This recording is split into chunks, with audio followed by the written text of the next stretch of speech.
All right, I would like to bring this august session to order. Thank all of our intrepid attendees. I expect more folks will be coming along. This started out as an experiment, and there are at least two people whose inspiration needs to be acknowledged. The first, because I tend to acknowledge him with great frequency. Where is Dale Hatfield? He must have known I was about to acknowledge him and snuck out. The spirit of Dale is still in the room, even if Dale actually did step out. So Dale, for those who don't know him, is a deep devotee and very committed to interdisciplinary engagement. So when I floated to Dale that there was a interest in comparing the move towards more dynamic markets in water, electric power, and wireless spectrum, his answer was, oh, that sounds a lot of fun, but will anybody come? And I said, I don't know, Dale, but it's probably worth a try. And so with Dale's blessing, and if Ray Gifford were here right now, he'll be here shortly, he would say, Dale is kind of like the Yoda of our community. I felt empowered to go try such a discussion. Of course, Yoda says there is no try, so we're not trying it, we're doing it. The other thing I would say is there's a tradition now of doing these sort of edgier conferences. The first one that Paul Ohm, who's not with us because he's in D.C. with the Federal Trade Commission, but again, still here in spirit, was a key part of a something called the Web in the West, comparing two frontiers, the Wild West and the Wild Web. So that jumped to the second scene, but the first scene is with Brad Udall, because Brad and his wife have put the University of Colorado in their will. For those out there who are thinking about CU and how you can be helpful at whatever age you are, we are going to be raising more awareness about doing this. And because only 30 people that we know of have done this, Brad is on this list, I said, well, I should meet with all 30 of them. So I invited Brad to come by for a visit. And I said, well, you didn't go to law school, you're not a lawyer, why are we the beneficiaries in your will? He says, well, I have a lot of respect for what you guys do here. And I thought, oh, that's really interesting. And I said, well, what do you do? He says, oh, I am an expert in water. And by the way, I just went to Australia where they have this very interesting experiment in moving water markets, which don't really exist as robustly. We'll hear about that today in the US, but moving water markets forward. And I said, oh, that's very interesting because I'm an expert, thanks to all the time I spent with Dale Hatfield in wireless spectrum, where there's been a similar move afoot. I said, there might be some discussion there worth having. And then we got our colleague William Boyd involved, who said, actually, the real area that's moved ahead of this is electric power, which has gone from not having dynamic markets to further down the field. So I said, well, I wonder if there's any value in comparing them. And we had a meeting with William, Dale, Brad, and I, and we said, well, let's give it a try. Now, that was a beautiful setup for what came next, which is William was chairing a committee to look for a new head of our newly named Wilkinson Center for Natural Resources, Energy, and the Environment. And literally at the 11th hour after this meeting, Brad said, you know, I might find that interesting. Does it matter that I'm not a lawyer? And I said, well, you're not a lawyer, but you put us in your will. You're not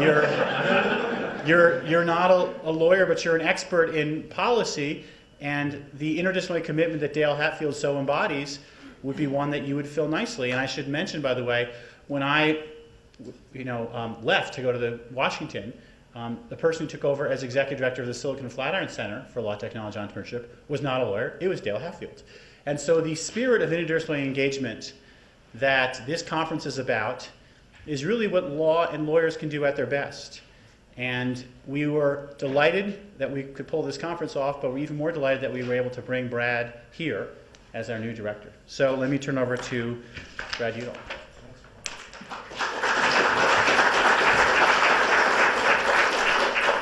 Thank you all for coming. Phil told that great story. We actually thought there'd be 10 people here, and we have 175 signed up. Some of whom are actually out in webland, we think. So thank you all for appearing. I will say, little does Phil know about my net worth. Negative though it may be. I want to thank a couple people for pulling this on, and they're standing back here in the back. Anna Noskazy from Silicon Flatirons and Cactus Woodworth Lees. Without them, these kind of events don't happen. So thank you all.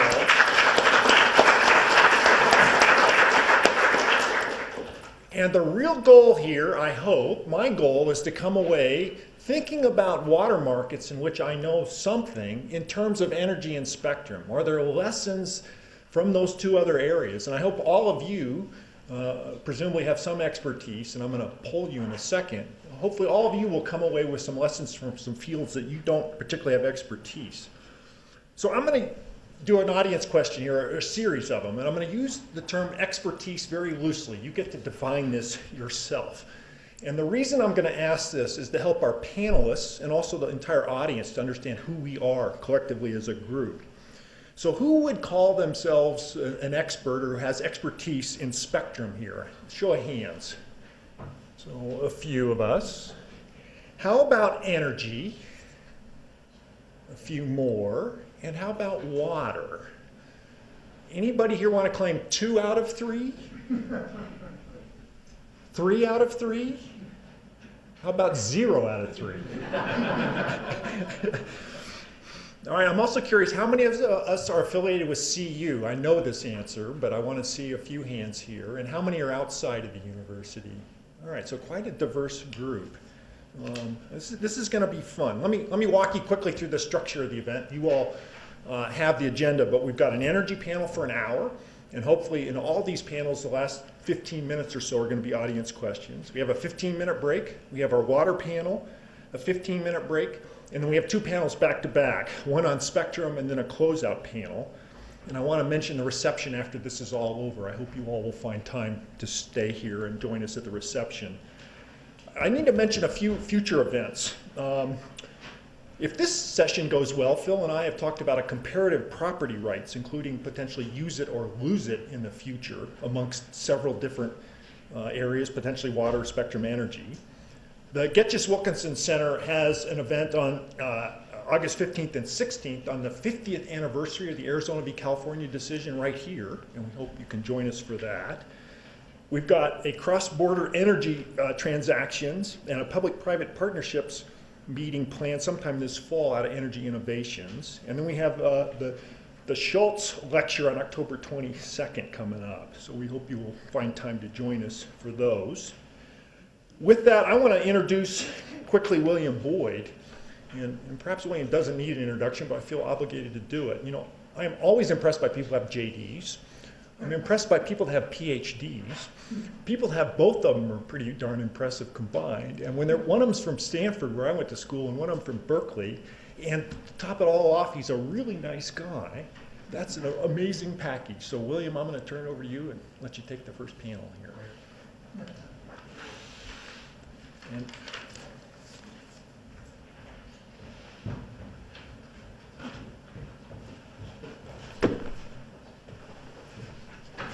so Ray Gifford has emailed that he is on the way. He'll make an entrance at some point. We're going to go ahead and start without him, as important as he is to the whole effort. Let me just say thanks to Brad and to Phil for pushing this idea and for creating an environment to have these kinds of conferences. Phil has been an amazing leader since he's been dean and really has done a tremendous amount to integrate what we're doing on the energy side with some of what Silicon Flatirons is doing, which is a great model for us in the newly named Wilkinson Center for Natural Resources, Energy, and the Environment. And so this is all part of this larger energy innovation series that we've been doing. We'll do more events on that this fall. I also want to thank Brad in particular for taking the job of director of the Wilkinson Center and making us look like geniuses. He did come in at the last minute, and I can't claim any credit for going out and finding him, but we are thrilled to have him on as director of the Wilkinson Center, and we really do look to Silicon Flatirons as a model for the kinds of convening and thought leadership that we hope to do on the natural resources, energy, and environment side. So let me just briefly introduce this panel and our panelists. Their full bios are in the conference materials. To my left here, we have Rim Baltaduonis. who is an assistant professor of economics at Gettysburg College. He's a visiting scholar here at the law school this semester and is an expert on electricity markets and auction design in particular. So we're very excited to have him here. Ray Gifford, who will be here in a minute, is on the way. He is a senior adjunct fellow at Silicon Flatirons. I'm sure many of you know him. He's been involved with Silicon Flatirons from the very beginning. Is a partner at Wilkinson, Barker, and Knauer, and the former chairman of the Colorado Public Utilities Commission. Dave Hurlbut is a senior analyst at NREL and an expert on energy markets. He's the former senior economist with the Texas PUC, so we're delighted to have him here. He'll have a lot to offer. And last but not least, Wendy Moser, Vice President of Regulatory Services and Resource Planning with Black Hills Corporation, a wealth of experience in the electricity industry, the energy industry, and a DU law grad. So we're excited to have her here as well. All right. So let me just say a couple things to start this off, and then we'll jump right into some questions with the panelists. I want to save 10 minutes at the end for audience, at least 10 minutes at the end for audience Q&A. So be thinking about your questions. And because this is a mixed conference, right, with people that come from different areas focused on electricity, on water, on spectrum, I only saw a couple of hands with people that have expertise and knowledge across those different domains. Stop us if we're getting too deep into the weeds or into the jargon here. And electricity is complicated for sure. We'll try to go slow. If we do, though, wander off into areas that aren't making sense, please do hold up your hand and stop us. And let me just make a distinction to begin with. When we think about electricity markets, right, there's an important distinction between wholesale power markets and retail electricity markets, right? Wholesale markets, also known as the bulk power markets, right, are those markets where we are selling electricity for resale. These are regulated by the Federal Energy Regulatory Commission. Only certain parts of the country have wholesale power markets, right? On the other side, on the retail side, right, we have retail electricity markets in some states scattered around the country. And these are in states that have adopted retail choice or competition, that have restructured their electricity markets. Those are regulated by state PUCs. We're probably going to focus most of our attention and discussion here on the wholesale power side and real-time markets and wholesale power markets. We'll say a bit about the move to energy imbalance markets, or the proposal for energy imbalance markets here in the West. But I have a feeling we'll probably get into retail markets and the connection between the two a bit. So. First question, and I'll start with you, Rim, and then just go down the line. What is distinctive and challenging about establishing markets for electricity? Some people have argued that electricity is too complicated for markets and that we're better off with traditional cost of service, rate regulation, other forms of price regulation. Do you agree? So, we had that discussion going for a long time, that because of the complexity of the electricity industry and specificity of electricity industry, we could not have markets. The two big reasons were that, well, electricity is non-storable, so that's a very specific thing. And there are all these physical constraints that have to be met. At every single second, the demand and supply of electricity has to be met. We cannot go a single second where that's not the case. In many other markets, you can produce something, store it, sell it to someone else a year later. In electricity markets, that has to happen exactly every second. And so it's not surprising that for a long time, this industry was very heavily monitored and run by engineering algorithms, and it was a very centrally planned system. With very little competition in it, very little sort of market forces that we see in other markets. There are other aspects in this market that also make it special, but it's not unique to electricity markets. So the fact that demand elasticity is very, very, it's very inelastic. So consumers are willing to pay a lot, and they are not very responsive to the price changes. That's one big thing. It's also very regulated industry. So there's a lot of rules and policies that to an economist might not make sense when we start looking at it from the beginning. And then as you learn, there is a lot of history behind a lot of those rules that sort of carry over. So it's not easy to come in and set up the market in that kind of regulatory environment. Also, a lot of the firms, they operate under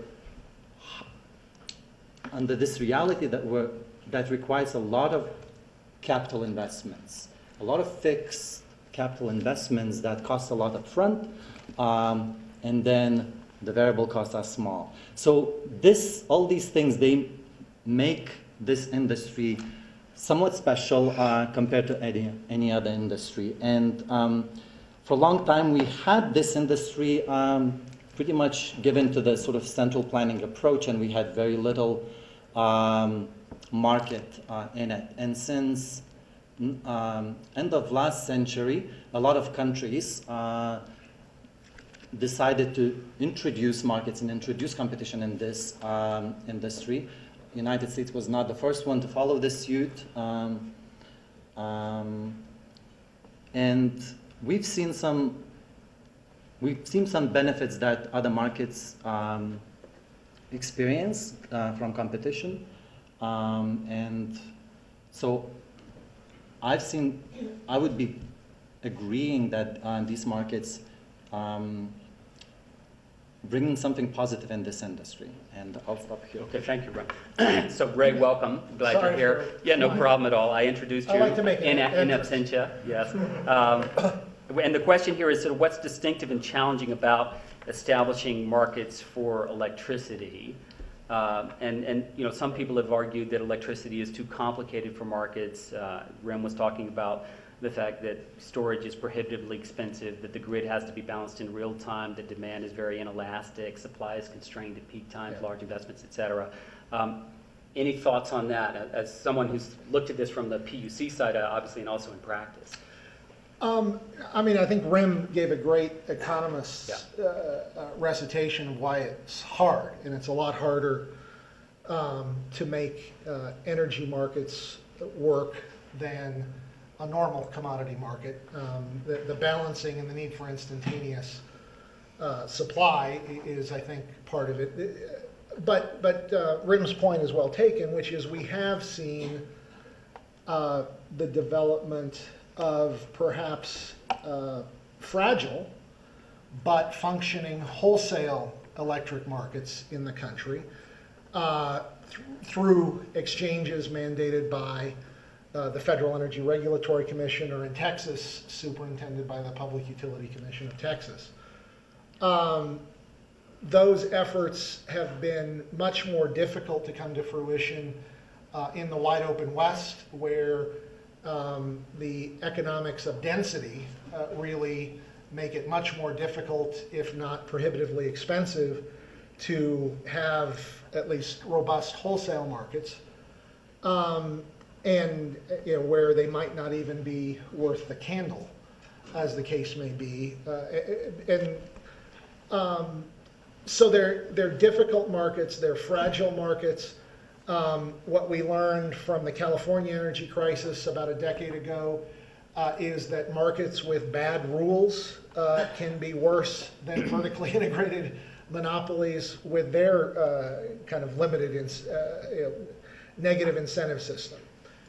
However, what I'll conclude with, at least at this first round, is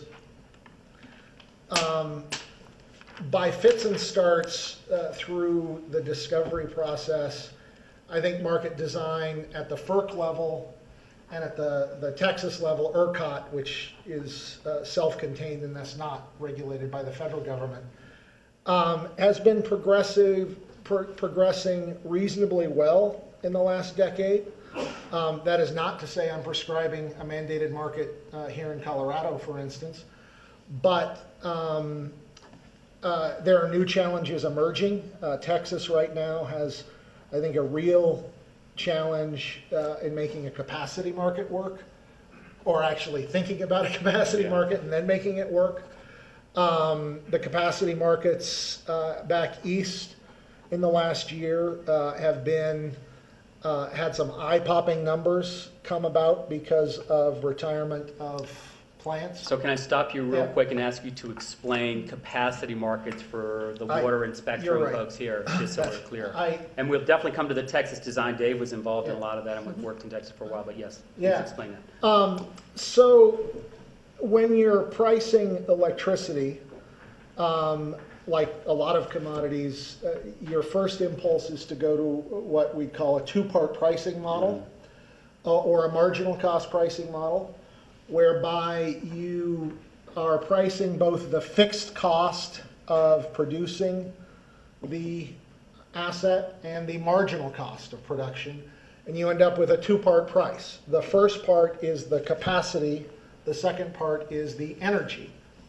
And where we started in this country was largely at the wholesale level, and Rim or Dave can correct me if I'm wrong, with energy markets. That in real time and day ahead and so forth, we were trading energy on a wholesale basis. What I think revealed itself to be inadequate there was you didn't have enough capacity coming online, which is to say, people didn't have strong enough incentives to actually build the assets that were going to supply the energy. And a capacity market were starting to be instituted in PJM, which is Pennsylvania, Jersey, Maryland, the Midwest, and so forth. And now they're being proposed for Texas. And that is kind of thus a two-part market to get adequate electricity supply to be able to come into the market. An energy-only market in Texas, for instance, part of the problem that's emerged is there's so much wind in the Texas system that your shoulder months, when the wind is blowing a lot and you really don't need the energy as much, your Texas energy auctions are clearing at a negative price sometimes. Well, that does hell for your ability to build capacity, because no one is going to build a baseload capacity plant if for 6 months out of the year they have a real challenge in earning anything whatsoever. And then they are subject to the vicissitudes of peaks, which may or may not emerge to capture all those fixed cost rent during the summer or the winter months. Yeah, so if I recall, and Dave, correct me on this, in Texas in the summer of 2011, there was extreme heat. Prices increased by 40% in 2011, I think. And prices in the rest of the country were going down, in part because there was no capacity market. So I think of capacity markets as reserve capacity that's out there that you can call upon when you get peak demand or certain parts of your system go offline, et cetera. So it's in some ways the same idea as having reserves that are available in a traditional cost of service regime. Texas, for whatever reason, decided to go with a pure energy market, no capacity market. Dave, take it from here. Well, I can give you a window on what the thinking was at that time. And we were looking at PJM struggling with its capacity market and all the other RTOs struggling with their capacity markets. And the problem is basically this: when you have an energy-only market, when you're pricing the energy and the revenues that a generator receives, you have ups and downs, and that part of the market is going to cover the cost of buying gas. It's going to cover your operations and maintenance costs. The idea is that over time, the prices that will prevail in the market will be a little bit above what it's actually going to cost to operate your unit hour to hour. So that what we refer to as inframarginal profit, forgive the jargon, that is supposed to accumulate enough excess over the period of a year to meet what your annualized capital costs are going to be. Sometimes that happens, sometimes it doesn't. And when we were looking at the choices, it basically boiled down to this. You can either have a controlled market with controlled prices and price caps that would keep price excursions from getting too out of hand, or you can relax those price caps allow scarcity to drive prices higher, and you rely on those moments of scarcity pricing to generate the additional revenue that would cover the additional capital costs. Now, this is where it got tricky. It requires some iron stomachs on the part of the regulators. Because always something you should be careful of, right? yeah, well, and I have to give the Texas PUC credit. They have kind of, for a while they tried to hold the line, and when prices bumped up to $500, $600 a megawatt hour, they were called before the legislature to talk about it, and part of the problem is the optics, the political optics of having these price excursions. They might only last for maybe 15 minutes to 30 minutes, but the headlines last all day and all week. So that's the challenge. Texas decided to make the trade-off of having the higher price caps and allowing the higher prices without the price controls, in place for a long period of time. How do you make that balance? That's an economic decision, but it's really, I would argue, more a political decision. So the challenges of real-time energy markets, that's a huge one.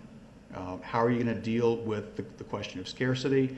One of the issues that came up with the capacity market discussion was, well, it's essentially a stream of free money to generators. It wasn't exactly free money because there's a purpose to it. It was to meet the ongoing capital costs. But if it's perceived as money that's not producing you any extra energy, it's hard to make that case. So that's kind of a... Great. Did you want to say anything else about the more general challenges of designing markets for electricity? Yes. I can tell.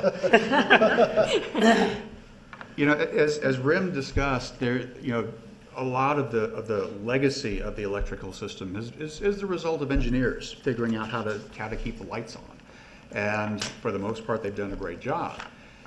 There is one concept, though, that engineers in these emerging energy markets were really unfamiliar with, and that's the concept of antitrust and market power.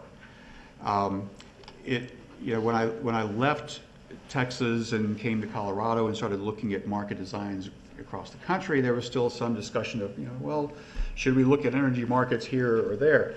And I was really kind of shocked at the use of the word deregulation. If you look at the legislation in Texas that set everything up, you do not see the word deregulation mentioned at all in a 100-page part of the Texas Utility Code. You see the word competition mentioned quite a bit. And that was our thrust in setting up the rules for the market was, how do we enable competition to happen, and how do we guard against the exercise of market power? Now the problem is, and the challenge for the electric industry, is that most laws defining market power and antitrust contemplate something that is less dynamic than the electrical system, and certainly less dynamic than an energy market. It looks at market shares. Does any one player have a large portion of the supply market?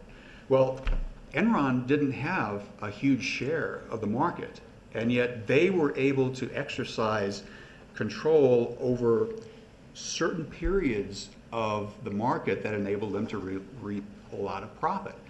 So how does antitrust law address the problem of local market power, of momentary market power? These were both very new areas at the time markets were emerging, and yet they were very real, because if you don't have competition, you don't have a market, and you have the worst of all possible worlds. So I would put that on the table as something you really need to be mindful of. what are the provisions for addressing market power or defining market power even? So as we are taking things out of cost of service regulation, out of the rate regulation regime, and bringing them into the world of competition, the antitrust laws need to be more sophisticated, perhaps to develop new tools to think about market power in the electricity context. Obviously, in the rate regulation world, that was sort of carved off and separate from antitrust. Right. And one example of that we developed in Texas and variants were developed in PJM and other markets was to what we call a pivotal supplier test. It's basically if you were to take away the largest supplier, would the market be able to clear during most hours? And if it wouldn't, then we argued, at least in how we address the market design, was that player would have to be limited to the offers that it could put into the market. The problem is that if somebody does have the ability to control the supply curve, or the supply of energy that is offered in the market at any given time, if the market runs its course and a supplier has parked 1 megawatt, one little increment of power at $1,000 a megawatt hour, if it turns out that the market needs every bit of that supply stack, the market is going to clear at 1,000 megawatts or $1,000 per megawatt hour. Is that true scarcity or is that gaming? These are all questions that existing case law didn't really address very well. So honestly, we had to improvise, and the other organized markets had to improvise as well. And I would add, I think that, and Rim and his colleagues have, I think, done a lot of work on this. Your market power problems, when you're only dealing with it from a supply side, where your demand side really is this average cost pricing inelastic market that is not very responsive to the fluctuations in the cost of supply, that's when your market power problems are just horrendous and terrible. If you start to get a functioning supply side, meaning you may have to be in a situation where you're actually communicating the price through to the retail customer, real-time pricing and so forth, your market power problems diminish much more rapidly. It's not that they're not there, but part of the kind of market power problems that we've had in energy markets are on the retail side. We've had in this country, most places, a average cost pricing retail offering matched with a competitive wholesale offering, where your wholesale price is looking like this through the day and your retail price is looking like this. Rim can speak to this much more robustly than I ever could hope to, but I think a lot of the work of the experimental economists is that once that supply side starts working, your demand side, or once that demand side starts working, your supply side problems become a lot more manageable. So I want to come back to these design issues in a second, but I want to give Wendy an opportunity to comment on the general idea of establishing markets in electricity, your perspective from the industry side and thinking about electricity markets. We'll get into energy imbalance markets in the West in a bit, but more generally, I'd love to get your perspective on what these guys have been talking about. On markets. Daunting. We'll start with daunting. Hard. Very hard. And I say that from an electric utility in 3 states that is a very small investor-owned utility as compared to some of the other players in the market. So less than 250,000 customers across 3 states, thus no density in the West, if you will. There's very few customers, very spread out. Rate regulated in every state, so we interface with the state commissions in South Dakota, Wyoming, and Colorado. We rely for large transmission, even though we're a transmission operator, our balancing authorities in Colorado, our public service company, and WAPA. And we look at the organization of markets in the West in the lens of a corporate structure that is set up to be a rate-regulated utility that interfaces no organized market, so there's no MISO, PJM, no wholesale organized market. There's no competition on the retail side, so there's no supply side threat of competition at this point. distributed generation, very unlike wireless in the telecommunications area that created all sorts of competition with landlines. There is not that competition by and large. Water competition, you know, as in rural communities, is the well on your farmstead. In the whole phase of electric generation, as a utility, we build generation, unlike some others. We build it, we deliver it, we interface with our customers on a regular basis, and we control how much electricity and supply really that we have. Our concern about going to the market is that the transmission issues that connect the states, the transmission line might be full. You can't get to the larger market for supply if we don't have our own. And therefore, we've adjusted our business plans to accommodate, I would say, the world that we live in, which at this point does not have markets by and large. We go to the energy market anywhere from 50 megawatts to 70 megawatts a year to fill in those peaks and valleys of usage on our system. But we're very small. For example, in Colorado, our peak load was 400 megawatts. That's 1/12 the size of the largest provider in the state. We're no bigger in Black Hills Power, and in Cheyenne Light in Wyoming, it's a little less than 200 megawatts. So we're watching, you know, every minute of electrons that are coming through the system and where they're going, and managing that very closely because there is a direct tie back to our customers. When we think of organized markets, some of the questions that we say are, well, maybe if we generate excess power and we can sell that into the market, that would be a benefit to our customers. However, then we also say, well, what are the costs going to be? Our customers are very small. Who's going to pay for it? Will we have control if we enter into a market? Depending on how the markets are designed, sure. There are markets, a lot of markets that we have in the United States. Theoretically, you could create one. The challenge is to create one that is not done at the expense of customers. And so we have looked at the market idea. We've been involved in conversations about the market. And we think it's daunting and we think it's hard. It's perhaps possible, and there's possible benefits for our customers. But we're very concerned about how it's designed, who controls it, and how do we interact with regulators who are bound by their state jurisdictions. Because when you start talking about a market in the West, you can't do a Texas market like Texas can. You're their own country, literally, I would say, compared to most of our states. And then you're talking about interdependence amongst governmental agencies across state lines. We actually dispatch our entire electrical system out of Rapid City. So we're familiar with getting electrons, if you will, across state lines. They really don't know where those state borders are. They just ride the wires. We also are experimenting with generation pool studies because Black Hills Power and Cheyenne Light in our system share generation power. So we're familiar with the concepts and how technically that might work, but that's solely within a system that we control and rules that are set up and established in terms of limiting how you interact with other electric utilities and the transmission providers.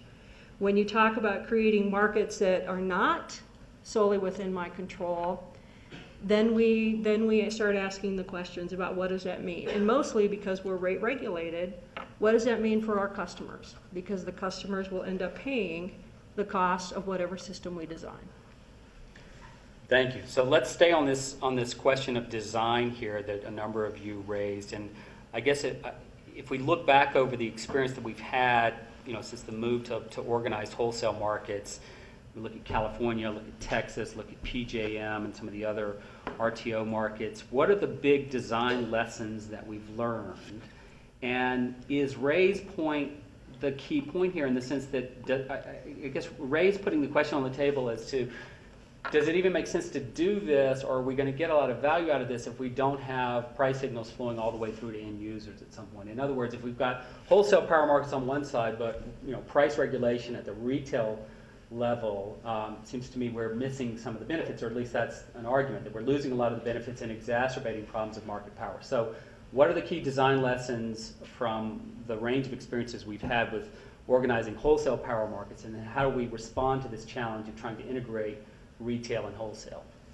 I'll start with you, Dave, and then we'll go to Ray. Well, I would totally agree that demand response is probably the biggest key for a variety of reasons. One, to address, I mean, that's one of the best remedies for market power out there. I mean, if customers can say, oh, that's too expensive, I don't want it, then you've mitigated a fair amount of that. And so what about Wendy's customers who say, I actually liked my old, cheap power that was reliable and I knew what the cost was all the time, and I don't like this crazy world that I'm in now? What do you say to them? What's it worth to you?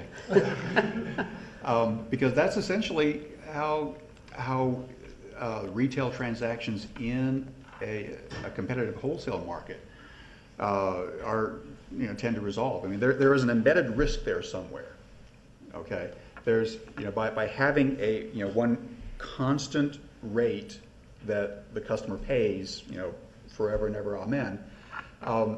Underneath that rate, there are costs that go up and down. So from the customer standpoint, you make a decision.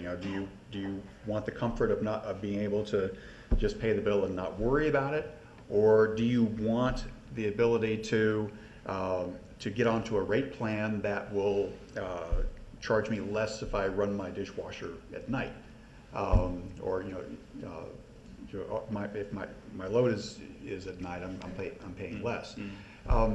So consumers will have different preferences. So that's one of the issues of retail competition that needs to be addressed. But it sounds like you agree with the general point that wholesale markets are not going to function as well as they could and deliver the benefits that they could if we don't have some system of retail, real-time pricing on the retail Not necessarily retail. Ultimately retail, yes. But there are wholesale customers who can respond in a way that can provide similar benefits.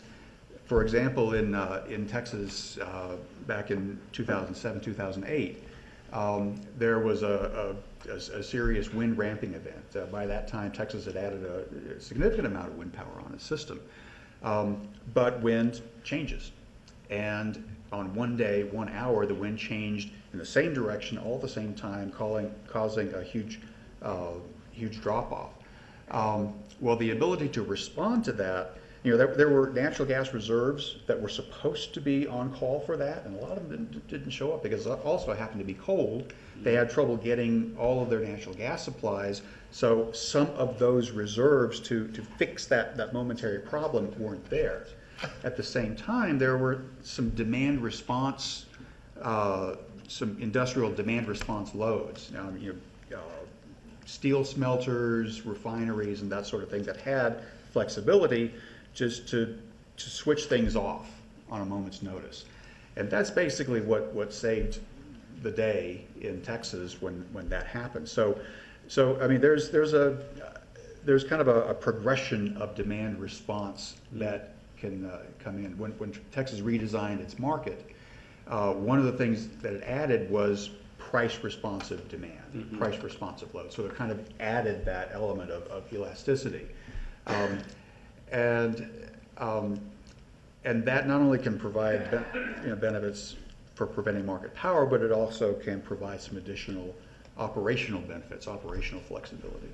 Is the lesson from the Texas experiment that they need to or should have moved to capacity markets earlier? Is the jury still out on that? It's not clear that they are going to move to capacity markets. But should they have? You're going to get different answers depending on who you talk to. And just for myself, as someone who was involved in kind of, scoping the question out, looking back on it, I think Texas should have gone to a capacity market.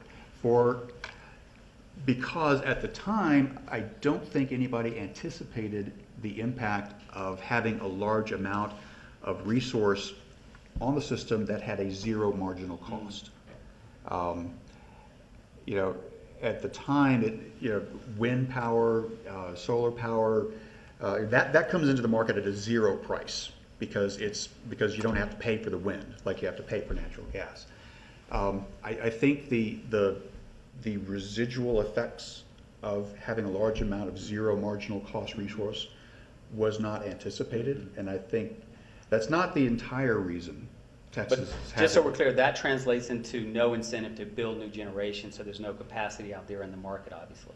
Correct. If you don't have that capacity mechanism on the side like other RTOs do, then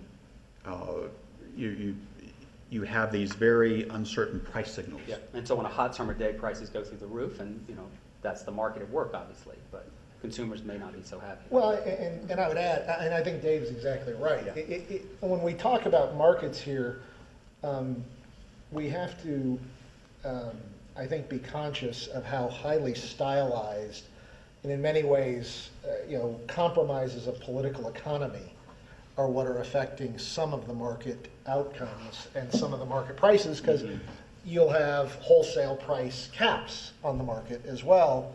And Texas, in some ways, as Dave was saying, to its credit, has the courage of its convictions and keeps raising that cap, in part to solve the capacity problem, which in part is exacerbated by the large amount of wind that's on the system. I do think, at least the tentative lesson you've got to take from Texas right now, is if you want to have a large amount of zero marginal cost renewable resources, you damn well better have a capacity market, yeah. or you're in really big trouble. And every projection you read from ERCOT over the next decade is they're going to be in really big trouble because no one has adequate incentive to build the baseload plants that are going to show up to run the air conditioners in Houston on a 104-degree day when the wind isn't blowing in West Texas. And there will be 104-degree days in Houston. And yeah, exactly. And so I think the market design issues, I think the second thing I would add to the political economy point that overlies all market design issues with electricity, it's a very basic industry. It is an industry that is traditionally very highly regulated. And if you switch to the retail market efforts that were made in the last decade and a half around the country, which were done at the state level, a lot of the political compromises that were necessary to get a retail competition bill through a legislature had so many kind of interventions into the market on the retail side that it didn't become worth the candle. Like rate freezes. Like rate freezes, right? I mean, Maryland got rid of a governor because of an electric well, the price rate caps freeze. were designed to come off right during an election year. So whoever did that lost their job for sure. They did. But so you do have to, I think I'd say two things on market design is the political economy that is always going to show up when you're thinking about how to design electric markets. You have to be very attentive to whether or not those political economy compromises are going to, kind of kill the golden goose of what you think you may be getting from competition. And the second point I'd make is what we've learned. Wendy and I are old telecom people, and while telecom markets emerged in fits and starts, and there are still differences, you have a generally nationally competitive market of a pretty good degree of uniformity. There are rural issues to be sure, but telecom looks out at and broadband looks out at a nationally competitive market. Energy markets, because of density, because of terrain, because of so forth, a market that's going to work in Texas is not going to work in Colorado. And a market that's going to work in the very dense PJM region may have to have very different design characteristics than what you would have in the Southeast or the American West. So it's not as if you can go to a standard market design, to coin a phrase. There was such an effort, yes. Of FERC in 2000. Part of what was so insane about that effort was... Well, explain that for the audience real Sure, quickly. I'm sorry. In 2000, the former chairman of the Texas PUC became the chairman of FERC. And I'm going to interject my own editorial comments in here, but forgive me. And decided what was good for Texas was good for the nation. And he wanted to, through FERC rule, impose what was called a standard market design, forcing all regions in the country to form competitive wholesale markets was the goal. And the political insanity of it was who he pissed off doing that was the West and the Southeast, which if you think of where supporters of President Bush live, the West and the Southeast is pretty good. They absolutely hated it. And who didn't mind it was the Midwest and the Northeast. And the point we made out West here was a standard market design is not going to work in the West because our markets are going to be very different. They're going to have be very delicate as it relates to market power problems. And the disintegration costs, because what you're doing when you create a wholesale market is you are disintegrating a utility. You're taking the generation, putting it over here, and disintegrating it from the distribution and transmission in some cases, which may be a perfectly great thing to do if your density is good enough. But those disintegration costs out here in the West, we're going to swamp any of the competitive benefits we may have otherwise expected from a market. So the bottom-up world that we're in is actually a good place to be, where we get sort of innovation, policy design, market design coming up in particular regions. That may not be a bad place to be. We're moving more slowly here in the West for perfectly good reasons, it sounds like. The idea of a top-down approach that the feds would impose ran into a lot of resistance in Congress and in the Energy Policy Act of 2005. There's a specific provision in the law that basically says the standard market design rulemaking is done, finished, and so that's not going to come back anytime soon, it seems like. No, I think that's right. I mean, it was insane politics and it was bad regulatory policy. And in the kind of chicken and egg problem that maybe Rim in particular can speak to is, on the one hand, you have to design markets, and it is a exercise of regulatory fiat. This is how the market should work. But you also have to adapt quickly enough that when the problems emerge, you change that design. And that's, I think, part of the lesson from California, surely, where bad market design rules were not just harmful, but they were catastrophic. And I do think, take a look, and I'll shut up finally, at how FERC has adapted from its open access policies on open access transmission, which started with a very strong open access. And they found out again that no one will build a transmission line if they have to grant pure open access. And so they've silently but surely retreated from that. And I would call that good adaptive regulation compared to top-down, here is your market, people, enjoy it, adios. So Rim, let me go to you on market design lessons, and particularly anything you want to say about the design of some of these auctions and some of the stuff you work on. And then I'm going to go back to Wendy and just talk about energy imbalance markets and the proposal that's kicking around out here in the West.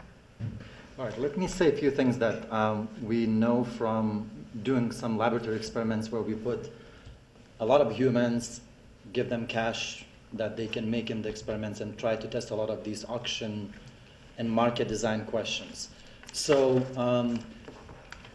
when it comes to capacity markets, I have to say we don't have conclusive evidence there. It's not very clear whether capacity markets will actually help us to get more capacity. There is also some strategic behavior that comes out in that MISO region in Midwest considered capacity markets. They decided not to go with it.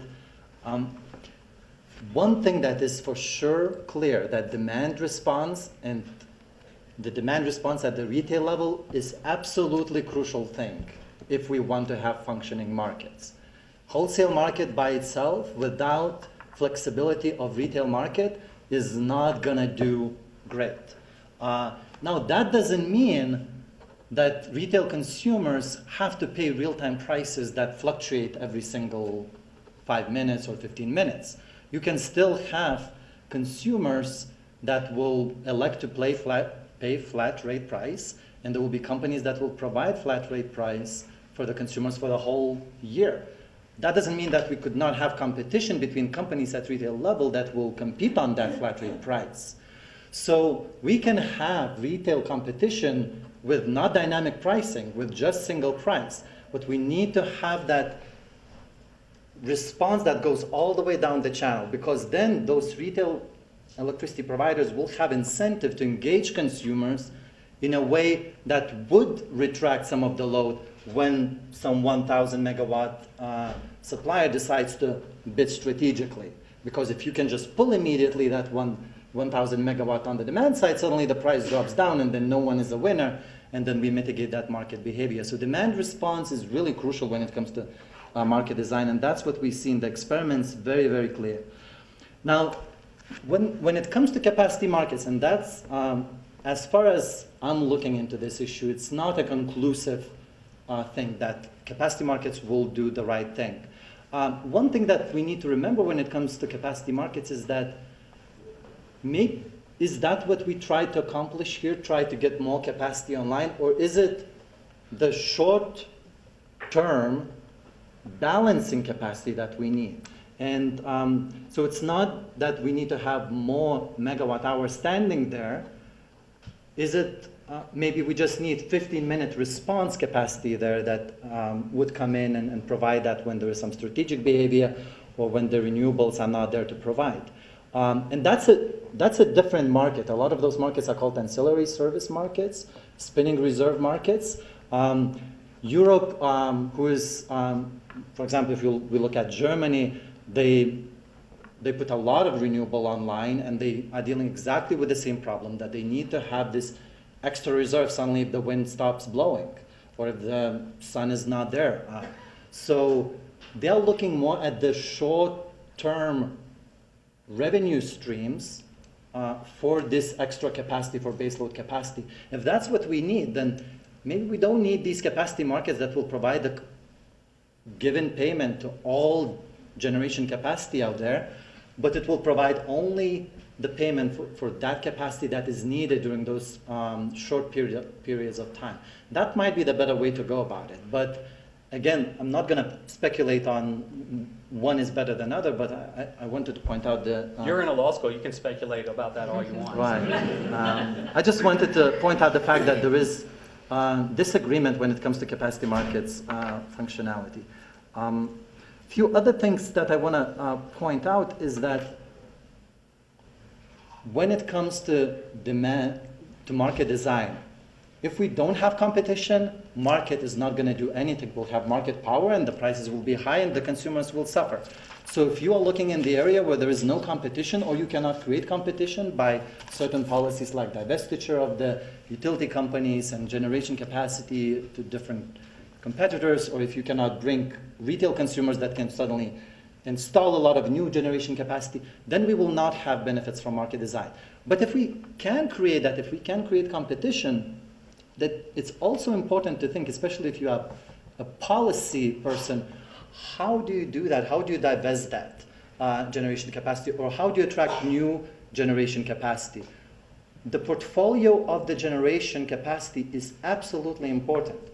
A lot of people are thinking, like, well, we want to introduce renewable energy standards, and let's have the current utility companies to build that new renewable energy. If that renewable energy is going to be built by these incumbents, it will not bring the same competitive power into the market if it would be built by the third parties who have no other base load generation capacity. So if you are thinking about creating more competitive market power, think how to bring other competitors into the market rather than kind of imposing these new renewable energy standards on the incumbents. And so the portfolio of the who owns and what type of technology is owned by these incumbents is very, very important when it comes to market design. Great. So Wendy, I want to go to you, and if you have any comments on what's been said, please hold forth, but I'd love to get your thoughts on this proposal that's been kicking around out here in the West for an energy imbalance market, and how Black Hills is thinking about And that. I And then do we'll wanna- just come all the way down the line on that. Okay. Then we'll open it up. Describe it too. And yes, just- because No. it's a bit esoteric. It's sort of not unlike what Rim was talking about a minute ago. So Colorado is at least discussing a Colorado energy imbalance market, and there was a commissioner information meeting, not that long ago, last fall, I think. And obviously the big players in the state, it's really not Black Hills. A public service company that is investor-owned utility and vertically integrated, does its own generation, direct supplies to customers. Tri-State in our state, Touchstone Cooperative, is a generation and transmission provider that has member cooperatives that has the distribution to their end user customers. Really the debate, I would say, is there in terms of can they create in Colorado an energy imbalance market so that between public service company and Tri-State, they can share generation resources, so exchange energy, which would mean that public service company wouldn't have to build as much generation. Tri-State wouldn't have to build as much generation, and they would only both build when they needed to. The only reason I sort of sit on the sidelines is, again, I'm 400 megawatts. Public service company is 6,000, and Tri-State is probably about that. So in terms of the flow of energy in the state, that's really the dynamics. It also allows, if they have excess generation, to export to other states in terms of electricity and into an electrical market. There's also a large amount of renewables in Colorado because of renewable standards, and there are times that the wind blows and there's a lot of excess energy available on public service company's system. It's usually at night, but it's still there. We have 30 megawatts of wind on our system, but there are times when we would have excess energy and maybe want to be able to put it into a market. But it's a state concept. It's a 14-state concept, really, if you kind of think about, can you make it work across state lines? I would say it's a discussion at most because of the issues of transmission. If you're going to export to another state, you need to get transmission across state lines. That is a FERC issue in terms of building those transmission. If it can only handle so much at one time. Every state sort of views it differently in terms of, well, who's going to control it? How are we going to deal with this? And mostly in the West, at least in terms of, if you exclude California, and there's just a lot of states that really are rate regulated, and it's up to state commissions. And there's a task force that involves the commissions talking about an energy imbalance market in the West. The goals, I mean, we've talked a lot about the negatives. Some of the positives are, perhaps you don't have to build as much generation if you can share energy at the right times. Perhaps you can take advantage of renewables across state lines. As long as natural gas prices are really cheap, and that's the other thing we didn't really talk about, is the whole impact of fuel that is also a major part of this discussion. When everybody had coal, if you will, coal doesn't ramp up and down very easily. So when the wind stops blowing just like that, people don't want to sit for 15, 30, an hour, 2 hours before the lights come back on. They want electricity now. So you need enough generation that you can ramp it up and down to accommodate the wind blowing or not blowing, or blowing at 20 miles an hour versus 40 miles an hour. And that whole advent of additional wind on our system as part of our fuel source, so wind, coal, and natural gas. With a lot of the EPA regulations, there's a lot of natural gas-fired generation being built.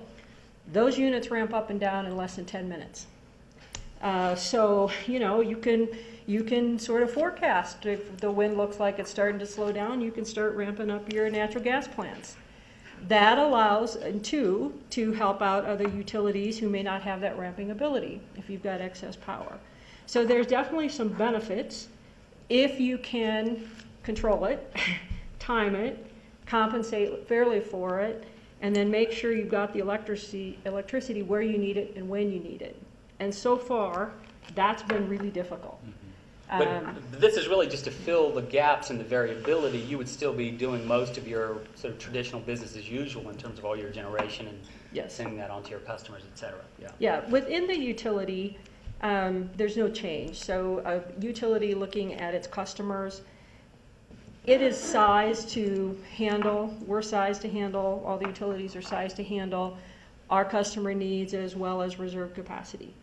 But the ability to fill in the gaps, the peaks and the valleys, if you will, across multiple utilities and in the West, perhaps across state lines, there would be some advantages there if we could design it that way at a Great. reasonable cost to customers. Dave? Well, that's a great list of the concerns and issues that are out there. Now, the way the energy imbalance market story is unfolding is a lot. Utilities in the West that are engaged in the planning processes are realizing that, well, maybe we don't have to do it all at the same time. Maybe we can do it piecemeal. And about a month ago, there was an agreement that was announced by California ISO and PacifiCorp, which serves Utah, Wyoming, Oregon, and Idaho, to put together an energy imbalance market that involved just them. So the idea is, for whatever balancing energy requirements they might need, which typically amounts to around 5%. I don't know, it's different from utility to utility, but it's a fairly small piece of the electricity that flows through the system, but it's very important because it's the piece that keeps the lights on. But PacifiCorp and the Cal ISO will be setting up a system whereby the need to balance, to come up with that 5% whenever it's needed, will be procured on a least cost basis throughout the two combined systems. Now, the idea is that, well, let's say if and the energy decides, well, maybe this might work for us too, that they could get into it. So that's where the energy imbalance market concept is going right now. It is not an RTO. It's not an RTO light. It's really kind of taking a tool that's used in a lot of these organized markets. I mean, tool meaning the software applications, and using them for a different purpose. But it's not really a competitive market in the same way that PJM or any other is competitive. It's a way of sort of optimizing what available resources you use to solve a given problem for this 15-minute period. What was RTO? Regional Transmission Organization, that's an organized wholesale market, basically.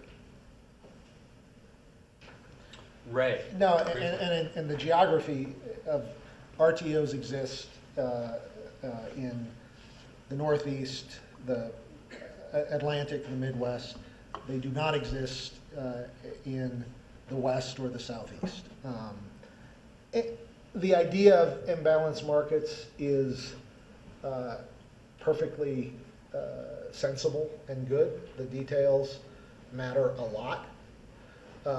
And the difficulty of getting enough players with common enough interests to play in them is exceedingly difficult, particularly given the jurisdictional patchwork that exists between state-regulated investor-owned utilities like Wendy's and Public Service Company in Colorado, generation and transmission organizations which kind of exist in their own regulatory bubble, public power which exists in yet another regulatory bubble. And so any one of those players, if they don't want to play, doesn't have to. And you have to pay very close attention to the design issues and to the incentives of the players who are coming into that market to make sure you're protecting the public, which is the ultimate goal here, right? Rim, any thoughts on this before we open it up? So it's very interesting how the Western interconnection states are moving to this. A lot of Eastern and Western states, they established the wholesale market for energy first, and then the ancillary services follow. So all this is, it's a different kind of product that now these Western states are talking about. It's about imbalancing service or balancing service. And it seems like that's the first step that this region is willing to engage markets. Can that be done? Like this new way of going about introducing the markets? Yes. It's probably less susceptible to the market power than the energy market would be, because balancing services are not needed every single second. So this might be a good way to learn how some of these interactions between companies will work and how susceptible they are to some of the gaming and strategic behavior, than introducing full-fledged energy market that would have to be cleared at every single time. Except as a former market monitor, I would not be so eager to make that assumption. You can always game, you can figure out some way to game it. Strategic withholding. You know, you could price every megawatt you have in at its cost of service, but if you strategically hold it back so you're shrinking the supply curve, you know, that's going to have an effect on prices. This is exactly what Wendy is talking about with respect to, you know, who's going to oversee it, what are the rules going to be, how is it going to be designed. It is very simple compared to, you know, a whole, you know, full-blown competitive market, but it's still got things that you have to be very careful about. So it sounds like, I'm sorry. And as a small player, very nervous about who's really controlling the larger players and who's making the decisions and how is it designed, and do I end up with all costs for my customers, or are there also benefits, and who decides? That's the question. So let's take a couple of quick questions if we can. I know we're running a little late, but I will use my prerogative as a moderator to at least get a couple of questions out here on the table for the panel. There's a mic back in the back. So we would love to give preference to students, but we'll take questions from anybody. There's one all the way in the back.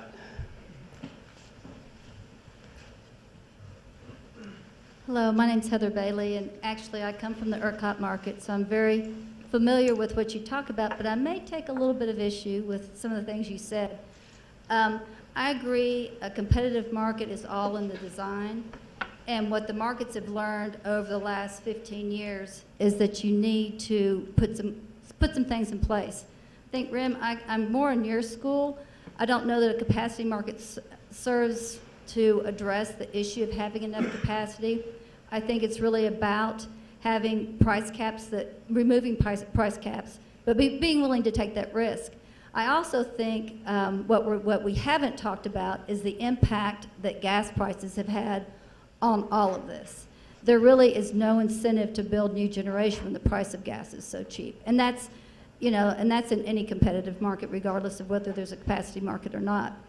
Now, one thing that we didn't talk about, or didn't hear you all talk about, is the value that competitive markets bring.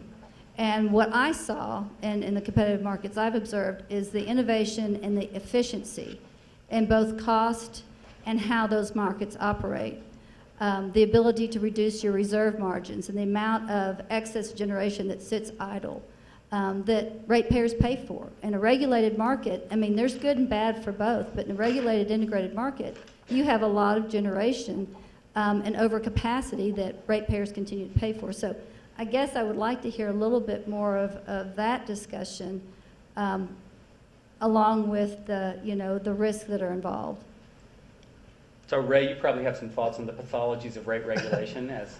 Well, no, there are plenty of pathologies to rate regulation, and you do get certain incentive systems, and people respond to those incentives. ERCOT and the Texas experiment has been, I think, a qualified success, and they've done a lot right. I think they've got challenges ahead of them, but they've pursued it with a courage of conviction that is admirable. It is still, it strikes me as a fragile market where a couple things go wrong and you could have a very different direction take root. I'm not sure the capacity market is the exact right action. I'm tending to think it is the more I read the ERCOT demand projections and what they're not building right now. But I'm not in love with that solution either. I think Rim said that well. I have a very hard time translating lessons from Texas into, say, lessons for Colorado, or anywhere in the West. One of the things that Texas is blessed with, or not, I mean, they are Texas, so they got that going against them. Colorado chauvinism is always appropriate here. But they've got load centers in very nice places, and the transmission system is relatively robust comparatively. And the one thing that always bugs me about not economists like Rim, but colleagues of economists like Rim who get very hot to trot to talk about markets, it's this assume a seamless and unclogged transmission system, and boy do I have the way to make markets work now. And if you want to really, wade into a swamp, try and build a transmission line anywhere, much less here in the West with all the public lands. So that's, I think, the challenge is some of these lessons are tough to transfer. And the questioner's point is well taken in terms of not discussing the benefits of competitive markets enough. It was on the agenda, but we have limited time. Maybe we can come back to some of that at the very end of the day with our wrap-up panel. I think we better end it there because we're already into the break. We will have another chance to come back to talk about electricity on the wrap-up panel, and of course our panelists will be available at the break and throughout the rest of the day to have follow-up conversations. Let's give them a round of applause.